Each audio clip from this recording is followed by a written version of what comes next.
నమస్కారం వార్తలకు స్వాగతం. ముందుగా ముఖ్యాంశాలు. శాసనసభ సమావేశంలో పాల్గొన్న సీఎం చంద్రబాబు నాయుడు పలు అంశాలపై దిశానిర్దేశం. BRS leader Jeevan Reddy press meet, CM Revanth రెడ్డిపై ఫైర్. టీడీపీ అధినేత సీఎం చంద్రబాబు నాయుడు శాసనసభ సమావేశంలో పాల్గొన్నారు. ఈ సందర్భంగా ఆయన మాట్లాడారు. 16వ సభ 9 సభల్లో ఉన్నాను. అంటే అన్ని సభలను చూశాను. నా జీవితంలో ఎప్పుడూ చూడని సభ మొన్న జరిగిన సభ, 15వ శాసనసభ. కానీ ఇప్పుడు నేను కోరుకునేది మీ దగ్గర నుంచి, అది ఒక చెడు సభ కింద, ఒక కౌరవ సభ కింద మనం భావించాం. కానీ అత్యున్నతమైన సభగా 16వ శాసనసభని నిర్వహించే బాధ్యత మనందరిపై ఉంది. గౌరవప్రదంగా నిర్వహించాలి. అదే సమయంలో ఇక్కడుండే ప్రతిపక్షాల దృష్టిలో పెట్టుకొని కాదు, 24 గంటలు మనం ప్రజలతో ఉండాలి. ప్రజాప్రభుత్వంగా ప్రజలకు జవాబుదారితనంగా ఉండాల్సిందిగా నేను మిమ్మల్ని అందరినీ కోరుకుంటున్నా. ఈరోజు మనందరికీ అధికారం ఇవ్వడం కాదు, అతి ముఖ్యమైన బాధ్యత ఇచ్చారు. ఈ రాష్ట్రాన్ని మళ్ళీ ఘాటున పెట్టమని మనతో మాట్లాడారు, మనకు చెప్పారు. ఎప్పుడు కూడా నేను ఒకటే భావిస్తాను, ప్రజా జీవితాలను మార్చే శక్తి ప్రభుత్వ విధానాలకు ఉంటుంది. ఆ ప్రభుత్వ విధానాలకు రూపకల్పన చేసే సభ ఈ చట్టసభ. ఈ విషయం ప్రతి ఒక్కరూ గుర్తుపెట్టుకోవాల్సిన అవసరం ఉంది. ఈరోజు మనం చేసే పని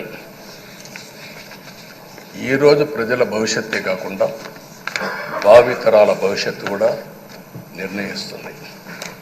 ఈరోజు భారతదేశం 91లో ఆర్థిక సంస్కరణలు వచ్చాయి. ఒక తెలుగు బిడ్డ పివి నరసింహరావు గారు ఆర్థిక సంస్కరణలు ప్రవేశపెట్టారు. ఈరోజు భారతదేశం ముందు చాలా వరకు అభివృద్ధి అయ్యే పరిస్థితి వచ్చింది.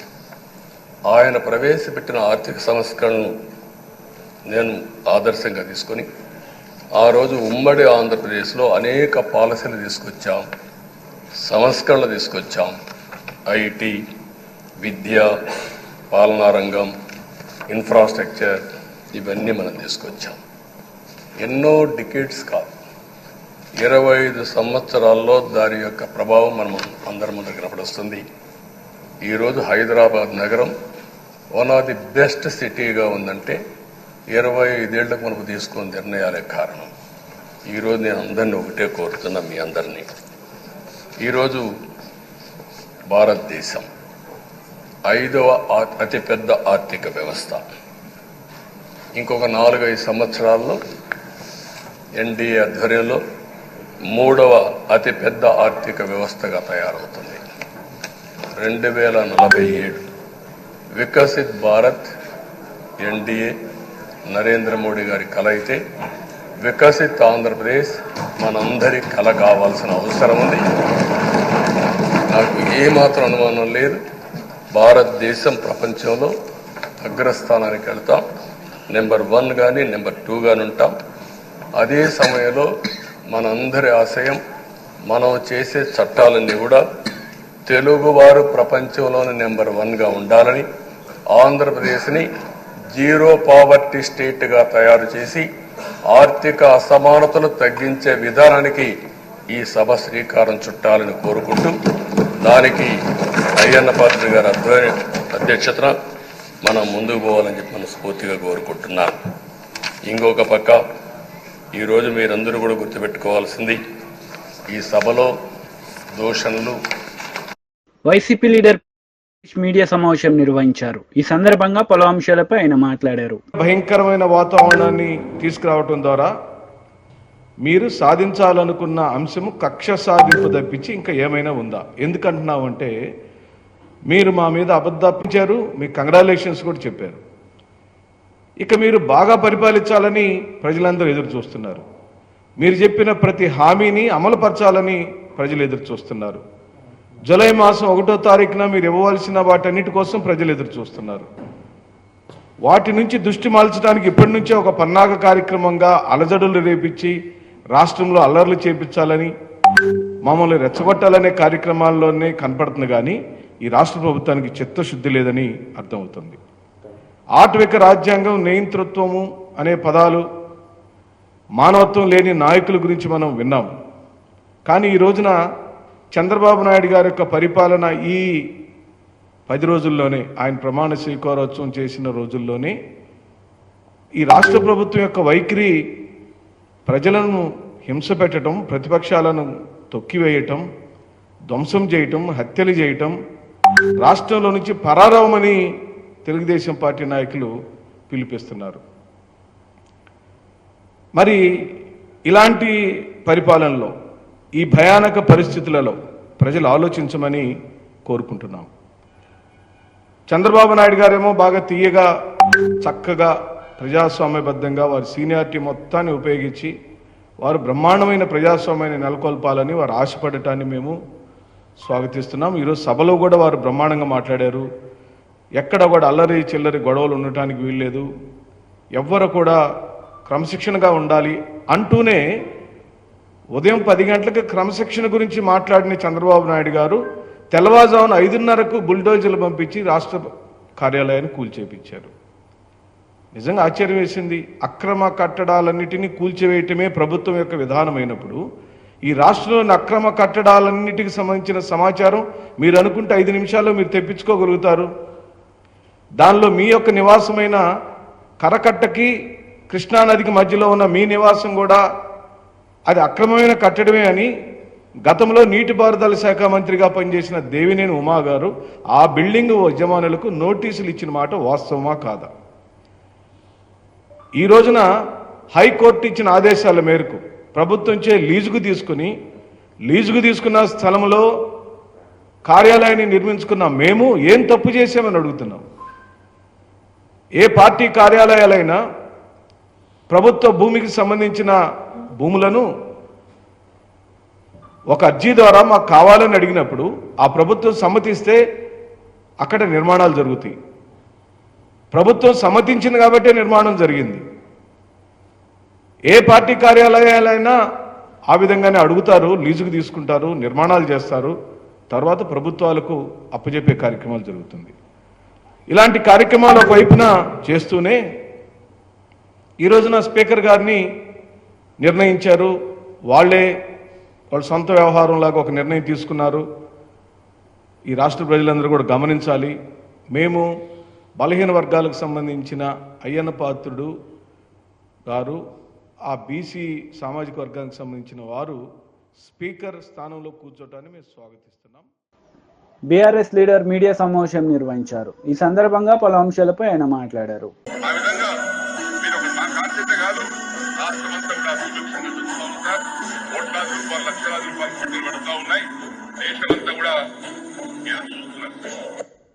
అది మొన్న ఇందాక చూపించింది, నిన్న అది అంతకుముందు రేవంత్ రెడ్డి గారు. నిన్ననేమో మరి ముఖ్యమంత్రిగా రేవంత్ రెడ్డి గారిని పొగుడుతూ చాలా గొప్పగా ఆయన గురించి చెప్తాడు. గతంలో ఇదే పార్టీలు మారిన వ్యక్తుల గురించి మాట్లాడిన రేవంత్ రెడ్డి గారి మాటలు. చేసిన వాళ్ళకి ఎంత కఠినమైన శిక్షలను రాజ్యాంగంలో పొందుపరిచిందో, ఇవాళ ఒక పార్టీలో ఎన్నికైన వాళ్ళు రాజీనామా చేయకుండా ఇంకొక పార్టీలో ఫిరాయిస్తే హత్యలు అత్యాచారాలు చేసిన వాళ్ళకి ఎంత కఠినమైన శిక్షలు అమలు చేస్తున్నారో ఉడిపీకే విధానాన్ని ఈ రోజు రాజ్యాంగంలో సవరణ తీసుకురావాల్సిన పరిస్థితులు ఉన్నాయి. పార్టీ ఫిరాయింపుల గురించి రేవంత్ రెడ్డి గారు ఉరి శిక్ష వేయాలా, ఒక పార్టీలో గెలిచి ఇంకో పార్టీలో పోతాని చెప్పి ఇదే ముఖ్యమంత్రి, ఈ రోజు ముఖ్యమంత్రి రేవంత్ రెడ్డి గారు రాజ్యాంగ సవరణ తీసుకురావాల్సిన అవసరం ఉన్నది. ఈ విధంగా ముఖ్యమంత్రి రేవంత్ రెడ్డి గారు వారు మాట్లాడుతూ ఉంటే ఆయన ఊసరవిల్లక పార్టీలు మారుస్తూ ఉండి ఇలా నిజామాబాద్ జిల్లాలో గౌరవ ముఖ్యమంత్రి కేసీఆర్ గారు, ఈ రాష్ట్రంలో ఆ రోజు ముఖ్యమంత్రి కేసీఆర్ గారు ఈయనకి ఇచ్చినంత విలువ ఎవరికి ఇయ్యలే, ఈయనకు వచ్చిన నిధులు ఎవరికి ఇయ్యలే. ఈ ఊరికి వచ్చిన ఇండ్లు 12,000 ఇండ్లు కట్టుకున్నాడు, వేలాది కోట్ల నిధులు చేసుకున్నాడు. ఇలా ఆయన రైతుల కోసం కాదు రాళ్ల కోసం పోతా ఉన్నాడు. ఆయన క్రషర్లు బంద్ అయిపోయినాయి, పాపం ఆయన ఇసుక దంద బంద్ అయిపోయింది. అందుకోసమే ఆవేదనతో వెళ్ళిండు. ఆ ముఖ్యమంత్రి కేసీఆర్ లక్ష్మీపుత్రుడు అంటే ఆయన లంకపుత్రుడుగా మారిండని చెప్పి ఈ సందర్భంగా తెలియజేస్తా ఉన్నాం. చూపులేమో సంసారి మాటలు మాట్లాడతాడు, మాటలు సంసారి, సూపులేమో వ్యభిచారి లెక్క చేస్తూ ఉన్నాడు ఇలా పోచారం గారు అని చెప్పి సందర్భాన్ని తెలియజేస్తున్నా. అంత సీనియర్ నాయకుడు, అనేక పదవులు అనుభవించిన వ్యక్తి, జిల్లాలో రాష్ట్రంలో అత్యున్నత పదవి స్పీకర్ పోస్ట్ అనుభవించిన వ్యక్తి, మరి ఇన్నిసార్లు గెలిచిన వ్యక్తి ఈ విధంగా పార్టీ మారడం చాలా సిగ్గుచేటు. ఇది ప్రజాస్వామ్యాన్ని కూని చేయడం అని చెప్పి సందర్భంగా నేను తెలియజేస్తూ ఉన్నా. అందుకోసమే ఆయనని పోచారం కాదు విషచారం అంటున్నాం ఇవాళ టీఆర్ఎస్ పార్టీ నుంచి. ఇవాళ పట్టపగులు మా అందరిని నిడిసబెట్టేసి మొన్నటిదాకా మేమంతా బాపు బాపు అని పిలిచేది, ఆ గౌరవాన్ని ఓగొట్టుకున్నాడు మా గణేష్ గుప్తా గారు కానీ మేము కానీ. ఇవాళ ఆయన చూస్తూ ఉంటే తల్లి పాలు దాగి తల్లి రొమ్ము కోసుకున్న వ్యక్తిగా మారిపోయాడు ఈ పోచారం శ్రీనివాసరెడ్డి గారు. అధికారం లేకపోతే బతకలేడా అని చెప్పి ఈ సందర్భంగా వారిని మేము అడుగుతా ఉన్నాం అనేక సార్లు. ఇంకా అనేక సందర్భాల్లో ఆయన నియోజకవర్గంలో 500 ఎకరాలు ఒక్కరోజు అడిగితే ఇచ్చేసి గుడి కోసం గుడి నిర్మించినటువంటి వ్యక్తి మా ముఖ్యమంత్రి, ఆనాటి ముఖ్యమంత్రి కేసీఆర్ గారు. ఆయన ఏది అడుగుతారు ఒక్క ప్రాజెక్టు కోసం 500 కోట్ల రూపాయలు ఇచ్చారు, ఒకటే ప్రాజెక్టు కోసం ఆయన నియోజకవర్గంలో. ఆయన ఏది అడుగుతే అది జీవోల రూపంలో అర్ధ గంటల బయలుదేరి అంత గౌరవం ఇచ్చి అంత విలువ ఇచ్చినటువంటి బీఆర్ఎస్ పార్టీని ఇలా మోసం చేసిపోయిన వ్యక్తి ఖచ్చితంగా కూడా మళ్ళా రేపటి రోజున రేవంత్ రెడ్డిని కానీ కాంగ్రెస్ పార్టీని కూడా మోసం చేస్తాడు. ఆయన కొత్త కాదు, గతంలో టీడీపీలో ఉండి చంద్రబాబును కూడా మోసం చేసి ఇక్కడికి వచ్చిన వ్యక్తి, ఇవాళ కేసీఆర్ గారిని మోసం చేసిన వ్యక్తి.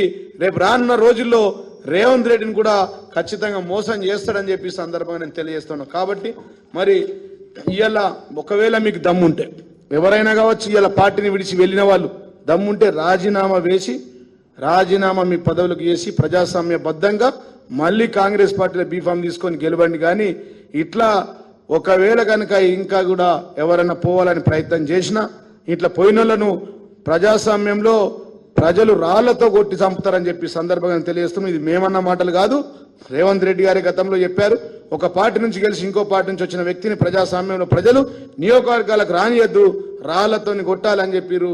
మీకు దమ్ముంటే రాజీనామా చేసి మళ్ళీ గెలవడానికి ప్రయత్నం చేయాలి. కానీ ఇలా ఒక బీఫామ్ మీద తీసుకున్నటువంటి వ్యక్తులను ప్రజలు క్షమించరు. ఇలా నేను బాన్స్వాడలోని టీఆర్ఎస్ నాయకులకు కూడా విజ్ఞప్తి చేస్తున్నా. అనేక మంది యువత అక్కడ ఉన్నారు, మీకు మంచి అవకాశం వస్తుంది. రానున్న రోజుల్ని అతి తొందరలోనే బాన్స్వాడలో ఎన్నికలు కూడా జరుగుతాయి. ఆ ఎన్నికల్లో మళ్ళా బీఆర్ఎస్ పార్టీ ఖచ్చితంగా గులాబీ జెండా ఎగిరేస్తుంది.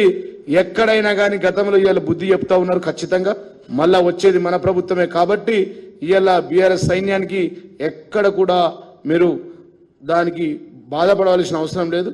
పోయిన వాళ్ళు పోయినరు, ఆ ప్లేస్లో యువతరానికి అవకాశాలు వస్తాయి, అవకాశాలు ఇస్తారు మన అధ్యక్షుడు అని చెప్పి సందర్భంగా తెలియజేస్తూ, మరి ప్రజాస్వామ్యాన్ని కూని చేసినటువంటి ఈ వ్యక్తులకు ఖచ్చితంగా శిక్ష ఈ ప్రజాస్వామ్యంలోనే అతి తొందరలోనే పడతాయని చెప్పి సందర్భంగా తెలియజేస్తూ ఇప్పుడు గుడివాడ అమర్నాథ్ మీడియా సమావేశం నిర్వహించారు. ఈ సందర్భంగా టీడీపీ నేతలపై ఆయన విరుచుకుపడ్డారు. ఈ చర్యలను మనం చూస్తూ ఉన్నాం. ఈరోజు ఉదయం తెల్లవారుజామున 5 గంటలకి తాడేపల్లిలో వైఎస్ఆర్ కాంగ్రెస్ పార్టీ కేంద్ర కార్యాలయానికి సంబంధించినటువంటి నిర్మాణాన్ని 8 సంవత్సరాలు ఈ రాష్ట్రంలో ప్రతిపక్ష పార్టీగా, గడిచినటువంటి 5 సంవత్సరాల అధికార పార్టీగా, దాదాపు 13 సంవత్సరాలు చరిత్ర కలిగినటువంటి వైఎస్ఆర్ కాంగ్రెస్ పార్టీకి చెందినటువంటి కార్యాలయాన్ని ఏ రకంగా పూర్తిగా నేలమట్టం చేశారో అనేటువంటిది ఈరోజు తెల్లవారుజామున మనం చూసాం. మీరు కూడా మీ దృష్టి కూడా అదంతా కూడా వచ్చింది. దాని మీద కోర్టుకు వెళ్ళి కోర్టులో ఇంకా ప్రొసీడింగ్స్ జరుగుతుండగానే హై హ్యాండెడ్గా ఏ రకంగా కార్యాలయాన్ని పూర్తిగా 2 అంతస్తులు నిర్మించినటువంటి కార్యాలయాన్ని ఏ రకంగా నేలమట్టం చేశారు అన్నటువంటిది చూసాం.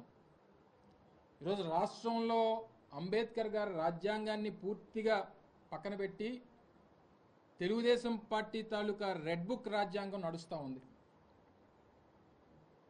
వారు ఏదైతే ముందు నుంచి వారు ఎన్నికల ప్రచారంలో చెప్పారో, వారు అధికారంలోకి రాకమునుపు చెప్పారో, వారు చెప్పినటువంటి ఆ రెడ్ బుక్ రాజ్యాంగాన్ని ఈరోజు రాష్ట్రంలో అమలు చేస్తున్నటువంటి సందర్భాలు మనం చూస్తూ ఉన్నాం. ఇంకా పైపెచ్చు ఈరోజు అసెంబ్లీలో నీతులు మాట్లాడుతూ ఉన్నారు.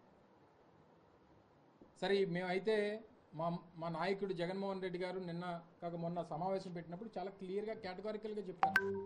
6 నెలల పాటు వారికి హనీమూన్ పీరియడ్ అనేటువంటిది నడుస్తూ ఉంది. సహజంగా ఒక అధికారంలోకి వచ్చినటువంటి రాజకీయ పార్టీకి, అధికారంలోకి వచ్చినటువంటి ఆ పార్టీకి సమయం ఇవ్వాల్సినటువంటి అవసరం ఉంది. వారు ఇచ్చినటువంటి హామీలు అమలు చేయడానికి మనం సమయం ఇవ్వాలి. వారు తీసుకునేటువంటి నిర్ణయాలకు మనం సమయం ఇవ్వాలి. ఇప్పుడు మనం మాట్లాడాల్సినటువంటి పని లేదు. 6 నెలల తర్వాత వారు తీసుకున్నటువంటి నిర్ణయాలన్నీ చూసిన తర్వాత అప్పుడు మనం స్పందిద్దాం అనేటువంటి మాట జగన్మోహన్ రెడ్డి గారు మొన్న సమావేశంలో చెప్పారు. దానికి కూడా వారు సమయం ఇవ్వట్లేదు. అధికారం వచ్చి కేవలం ఇంకా 20 రోజులు పూర్తవకముందే ఈ రకమైనటువంటి పరిస్థితులు రాష్ట్రంలో ఉన్నాయి. సరే, మేము తీసుకున్నటువంటి నిర్ణయాలు లేకపోతే ఇంకోటో ఇతర కారణాల చేత ఈరోజు మేము అధికారాన్ని కోల్పోయాం. మీకు అవకాశం ఇచ్చారు.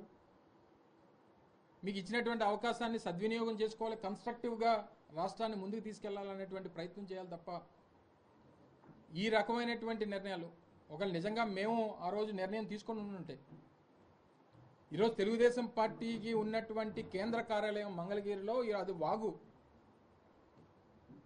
వాగు పోరంబోక్ కింద ఉన్నటువంటి తెలుగుదేశం పార్టీ కేంద్ర కార్యాలయం మంగళగిరిలో ఉన్నటువంటిది పూర్తిగా ఉన్నటువంటి లాస్కి వ్యతిరేకంగా ఉన్నటువంటి నిర్మాణం. సో ప్రజాస్వామ్యంలో బీజేపీ లీడర్ మీడియా సమావేశం నిర్వహించారు. ఈ సందర్భంగా పలు అంశాలపై ఆయన మాట్లాడారు. అసైన్ చేసినటువంటి భూముల్ని ఇవి లావణి పటాని, ఇవి కారీజ్ ఖాతా అని చెప్పి ఈ భూములు మీ పేరు మీదకి మారాయని చెప్పి మీరు వీటిని మాకు ఇస్తే 10,000, 20,000, 50,000 ఇస్తాం, తీసుకోండి, లేదంటే ఈ భూములు మొత్తం ప్రభుత్వానికి స్వాధీనం చేసుకుంటామని చెప్పి తెలివిగా తన కంపెనీ రాజపుష్ప పేరు మీద కాకుండా 5 ఎకరాలు 10 ఎకరాలు ఫామ్ ల్యాండ్స్ పేరిట అనేక రకాలైనటువంటి కంపెనీల పేరు మీదకి మార్చుకున్నట్టు మా దృష్టికి ఆ గ్రామ దళితులు తీసుకొచ్చారు. దానికి సంబంధించినటువంటి ఫైల్ మొత్తం అప్డేట్ కోసమని జిల్లా కలెక్టర్ గారిని అడిగినాం. త్వరలోనే దానికి సంబంధించిన వివరాలు వస్తాయి. ముందుగా దళితులకు అసైన్ అయినటువంటి భూమి కాబట్టి మొదట క్షీరసాగర్ నుంచే ఆ పని మొదలు పెడతాం. మొదట ఆ పని ముందుకు సాగిన తర్వాత మిగతా మండలాలలో. సో మనుషులకు ఎప్పుడు కాన్ఫిడెన్స్ వస్తుందంటే ఒక దగ్గర సక్సెస్ అయితే మా భూములు కూడా ఇక పలానా ఆయన గుంజుకున్నాడని రావడానికి అవకాశం ఉంటుంది. మేము మా కార్యక్షేత్రంగా ములుగు మండలం క్షీరసాగర్ని ఎంపిక చేసుకోవడం జరిగింది. ఆ క్షీరసాగర్లో దాదాపు 80 దళిత కుటుంబాలకు ఇచ్చినటువంటి భూమి విషయంలో ఏ కలెక్టర్, ఏ జాయింట్ కలెక్టర్ ఎన్ని రికార్డులు దిద్దినా, ఎన్ని కోట్లకి వెళ్ళి ఇంజక్షన్ ఆర్డర్ తెచ్చుకున్నా బరాబర్ ఆ దళితుల భూమిని దళితులకే వాళ్ళు సరెండర్ చేసినారని చెప్పి ఒక కాగితాన్ని క్రియేట్ చేసినారు. ఈ భూమి మాకు అవసరం లేదని దళితులు వాళ్ళంతటా వాళ్ళే భూమి సరెండర్ చేసినారని కొత్త కథ తయారు చేసినారు. అది పూర్తిగా తప్పది. దానికి సంబంధించి ప్రజాక్షేత్రంలోనే తెలుసుకుంటాం. ములుగు మండలం క్షీరసాగర్లోంచే వారు అక్రమంగా తీసుకున్నటువంటి భూములకు తోటి కార్యాచరణ మొదలవుతుంది. జూలై 3 వరకు మాకు పార్లమెంట్ ఉంది. జూలై 5 తర్వాత ములుగు మండలాన్ని విజిట్ చేస్తాం. క్షీరసాగర్ నుంచే భూసేకరణ కార్యక్రమంలో వారు చేసిన అవకతవకల్ని ప్రజల ముందు ఉంచుతాం. హలో అన్నా, నమస్తే. నేను సిద్దిపేట విజయనగర జిల్లా స్టాఫర్ దేవులపల్లి. మీరు దుబ్బాక ఎమ్మెల్యేగా ఉన్నారు. అయితే మల్లన్న సాగర్లో ఇంతవరకు చెక్కులు ఇచ్చినవి కూడా పెండింగ్ ఉన్నాయన్న.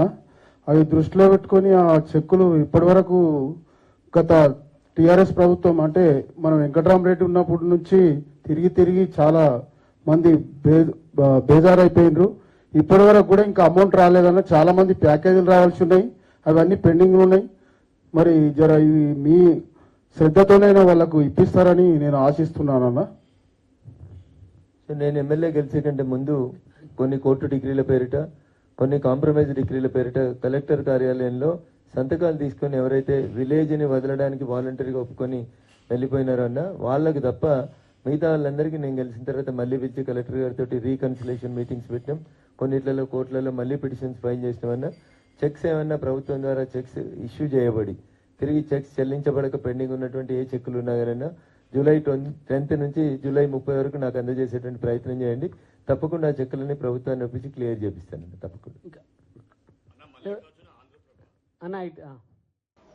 బీఆర్ఎస్ లీడర్ మీడియా సమావేశం నిర్వహించారు. ఈ సందర్భంగా పలు అంశాలపై ఆయన మాట్లాడారు. భారతదేశంలో గణనీయమైనటువంటి రికార్డు స్థాయి పంటలు నమోదు చేస్తే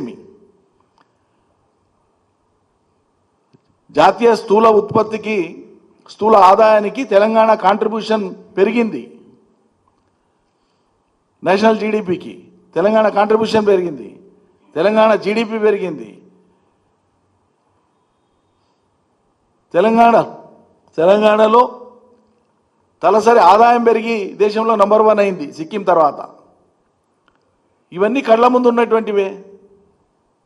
దశాబ్ది ఉత్సవాల సందర్భంగా మా ప్రభుత్వం కేసీఆర్ నాయకత్వాన ప్రతి రంగానికి సంబంధించి సాధించినటువంటి ప్రగతి, పెట్టిన పెట్టుబడులు, ప్రతి డిపార్ట్మెంట్ వారీగా అద్భుతమైనటువంటి పుస్తకాలను ముద్రించి పెట్టినాం. సెక్రటరియట్లో ఉన్నాయి. ఇప్పుడు పబ్లిక్ రికార్డ్, అది పబ్లిక్ డొమైన్లో ఉన్నదే.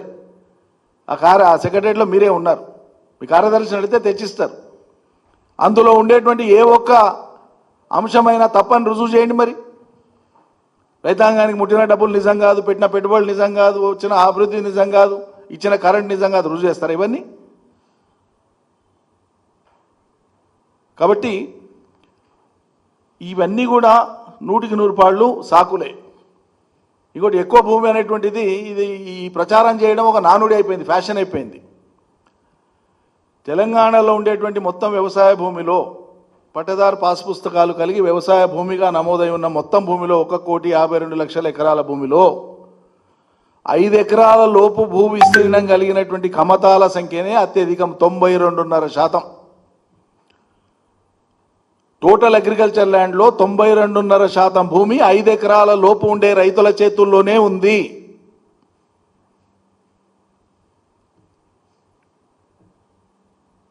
మిగతా